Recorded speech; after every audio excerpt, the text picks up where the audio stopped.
Votre gynécologue vous a annoncé qu'une césarienne sera programmée pour la naissance de votre bébé. Avant cette intervention, une consultation avec un anesthésiste est requise. Ce rendez-vous vous sera donné par téléphone avec le central de prise de rendez-vous. Cette consultation se fait au rez-de-chaussée de l'hôpital de jour chirurgical sur le site de Marie Curie. Si vous habitez dans la région de Chimay, cette consultation peut avoir lieu sur le site de Chimay. L'anesthésiste prendra le temps de prendre connaissance de votre dossier et de vous expliquer le déroulement de l'anesthésie. Le plus souvent, une rachianesthésie est réalisée. Les recommandations préopératoires nécessaires vous seront données, telles que le respect du jeûne et la prise de médicaments habituels. L'évaluation de la douleur par une échelle spécifique et sa prise en charge en post-opératoire seront abordées avec vous. La veille de votre césarienne, une consultation avec une sage-femme se déroulera au sein de l'hôpital de jour obstétrical au premier étage de l'hôpital civil Marie Curie. Au cours de ce rendez-vous, votre dossier d'hospitalisation sera préparé.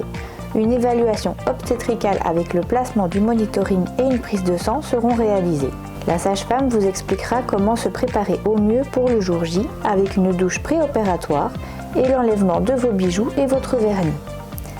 Cette consultation permettra également de vous informer sur l'ensemble de votre hospitalisation, sur la charte de l'accompagnant en salle de césarienne et de répondre à vos dernières interrogations. À la fin de votre rendez-vous à l'hôpital de jour obstétrical, vous serez invité à vous rendre au service des admissions afin de vérifier vos données administratives et réserver votre chambre. Les renseignements sur le coût du séjour vous seront communiqués. Le grand jour est arrivé. Après votre admission au rez-de-chaussée, vous serez accueilli par une sage-femme de la maternité. Elle vous installera dans votre chambre, un bracelet d'identification vous sera placé et une blouse d'opération vous sera donnée. Un dernier monitoring sera réalisé et une perfusion sera placée. Une heure d'intervention est établie avec votre gynécologue, mais celle-ci est susceptible d'être modifiée en fonction de l'activité de la salle de naissance. Quand tout est prêt pour vous accueillir, vous serez transféré en salle de naissance. Pendant votre installation en salle d'opération, qui se trouve au sein du bloc d'accouchement, et le placement de la rachianesthésie, votre accompagnant sera invité à mettre une tenue adéquate pour être auprès de vous lors de votre césarienne.